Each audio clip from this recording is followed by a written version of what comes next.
Don't be a slob. We're not slobs. We're not chucking a truck, is what Nexstar used to say. We're not chucking a truck. I don't miss Nexstar.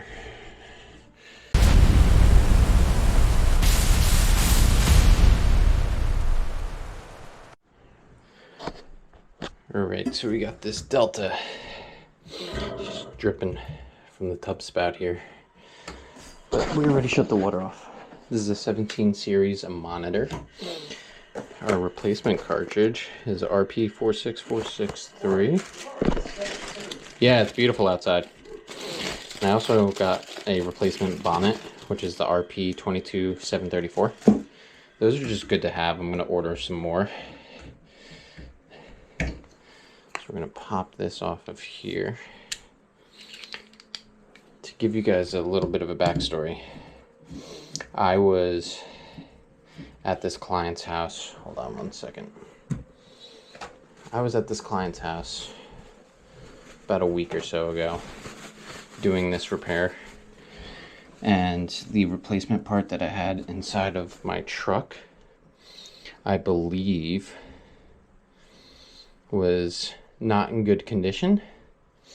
In other words, I think it may or may not have been used at one point and put back in a bag, which is not something that we do at Pipe Doctor. If it's ever used or put in someone's house, that's it. It never gets used again. Even if we put something in for a day, when we come back and we take it out, it's not fair game to be reused again. But this truck was not stocked by me.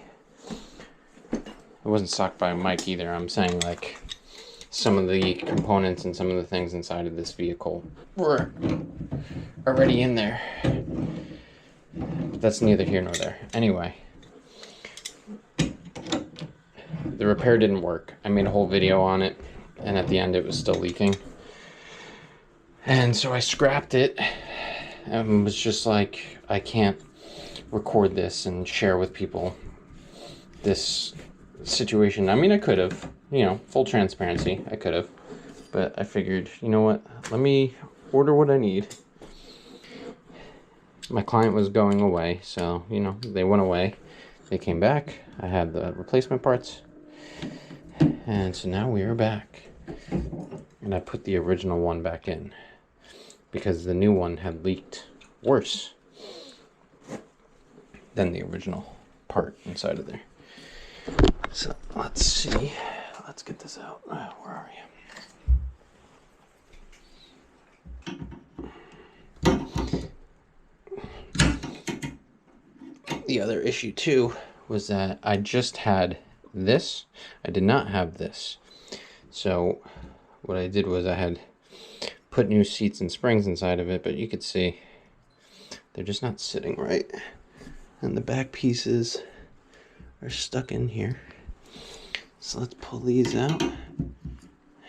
There's that one. And where are you? Come on. And there's that one. So now we're pretty clean inside of there. We'll just wipe it out.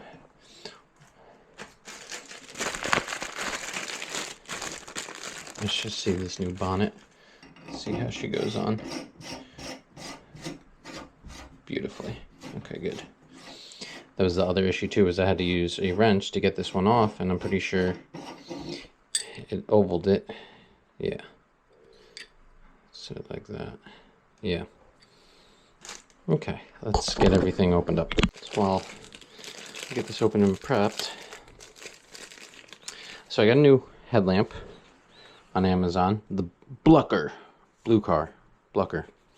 Well, the headlamp I had been using for the past 4 or 5 months of being here. I wasn't a headlamp guy until I came to Pipe Doctor, and once I saw Daniel and Mike using them, I'm like, they are really nice. I had it for a while. It was good. It was a good headlamp, another, you know, cheap one off Amazon, but it worked and it got the job done.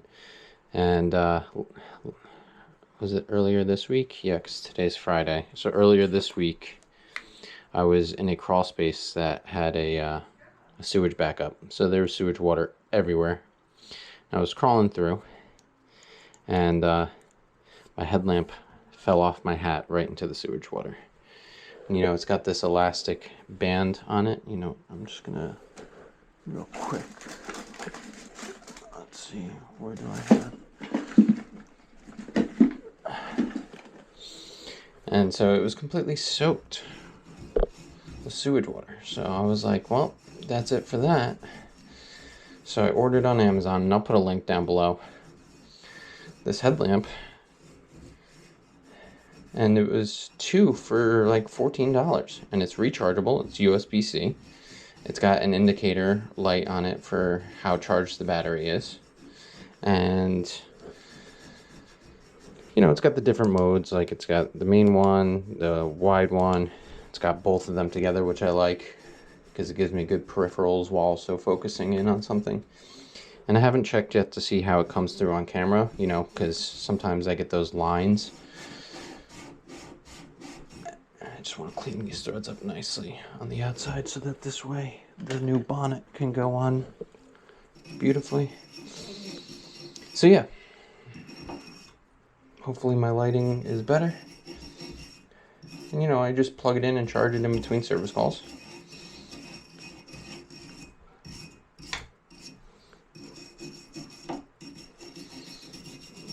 Okay, so we have, this has been greased. So let's get you popped in.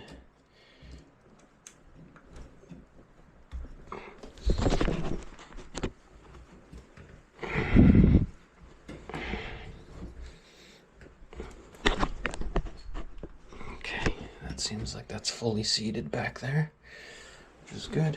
Then what I like to do too is put a little grease on this front plate here, because you know this rotates against that. And then I also like to grease this main O-ring, which seals the cartridge. You don't have to like cake it on there, right? You don't have to put crazy amounts, just enough. So now if we take this retainer off, you can see on the black it says here hot side. So obviously if installed correctly, your fixture is going to have the hot water on the left. And you also have these triangle tabs that line up with the indents on the body. So we're going to get that pushed in, and that seats nicely. And what we're going to do is get this over that.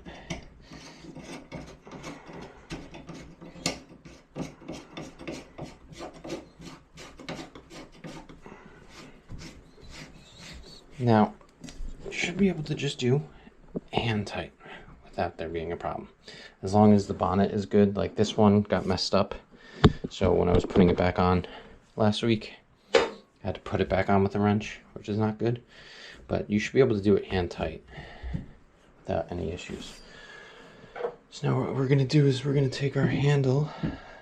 You're going to see there's 2 flat spots on the handle. We're going to line that up, get that on there, and shut it. And yeah, pop that back off. And we're going to take a trip downstairs and go turn our water back on.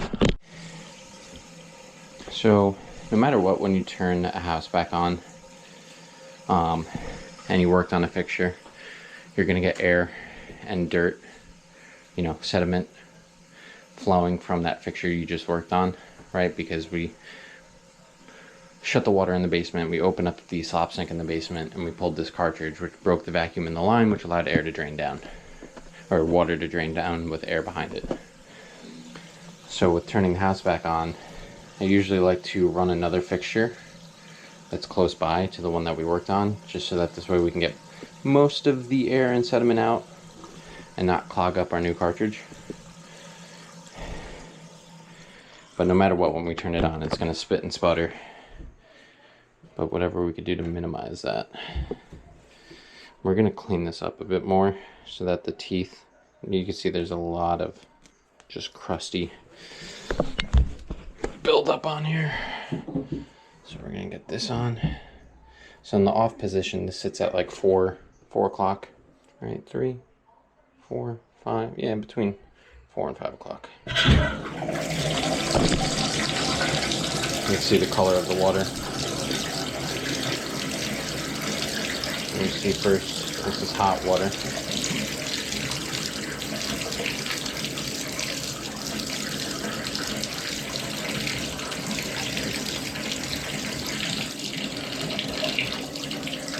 That's cold water. I have this on the wrong way. I'm just doing this right now just for testing. Come on. Make sure it goes all the way hot. It does. It goes all the way cold. It does.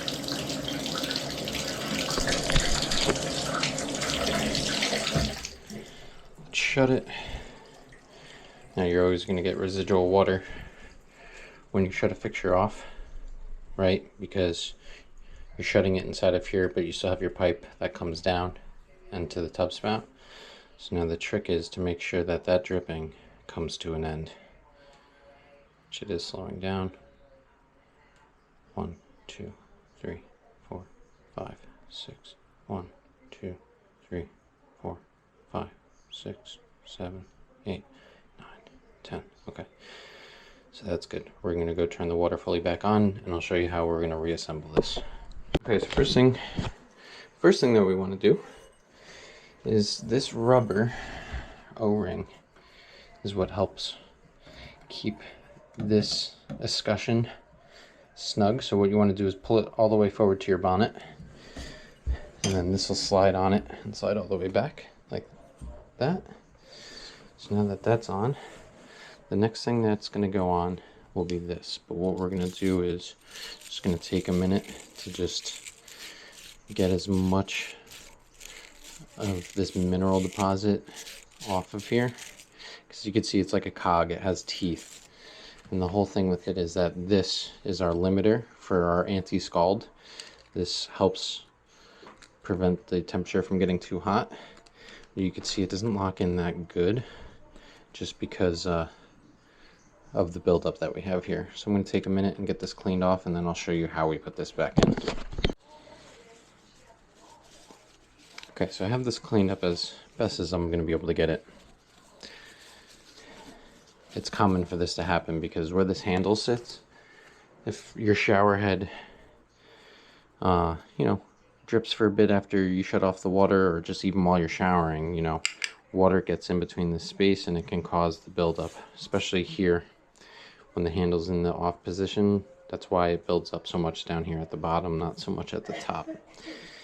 So this is the anti-scald I was telling you guys about. Usually if you have clients with very young children, elderly, someone that's disabled, they are more prone to getting burned easier. So you have the ability, this is where your adjuster would line up, right? So if you want it to not be that hot at all, you would max it out to here. You could see on here has H all the way to C. So I always just max it out unless the client specifies otherwise. And usually it pops in very easily, but since we still have a little bit of buildup in there, it's a little bit harder.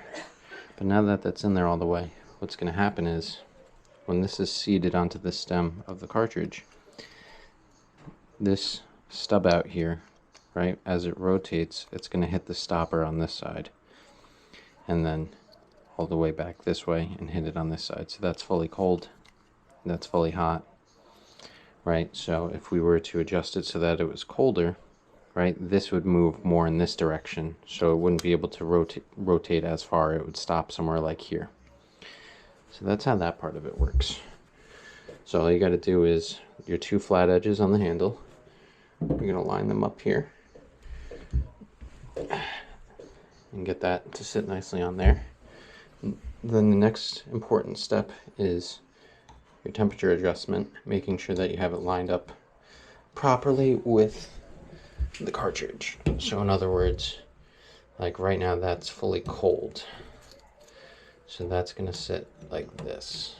And we're going to confirm that before we tighten. Oh, I'm sorry. It's going to sit just like this. Turn the fixture on. That's fully cold. As we rotate it, that's fully hot. Make sure in between we have warm water, which we do. Fully cold, and shut it. Now, I'm going to take our retaining screw, which is a Phillips. Careful not to drop it.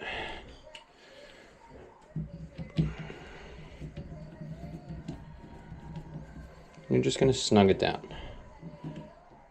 because you want this handle to stay tight, but you don't want to torque it down so much that it's impossible to rotate this, because it'll just rotate the both of them at the same time, and you won't be able to adjust your temperature that well.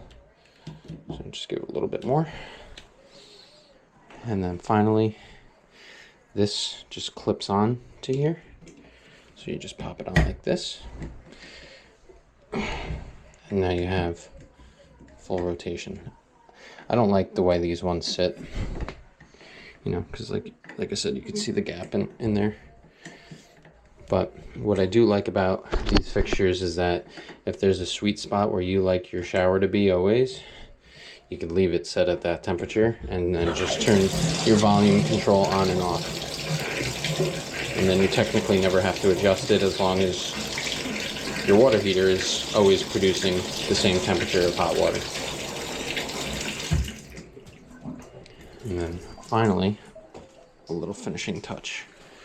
What you could do, I recommend only if it's a chrome fixture. Don't do this on any polished brass or any crazy fancy fixture.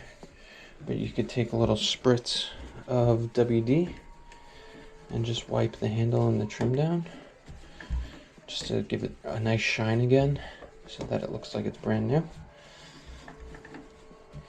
And just wipe off your dirt and your debris and clean up after yourself. Don't be a slob.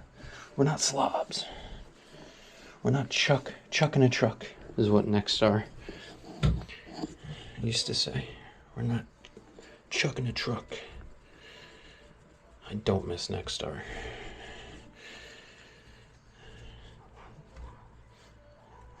For those of you unfamiliar with Nexstar, just look it up. Okay, and that's it. She's all set. She's not dripping. And we're out of here. Pew, pew, pew, pew.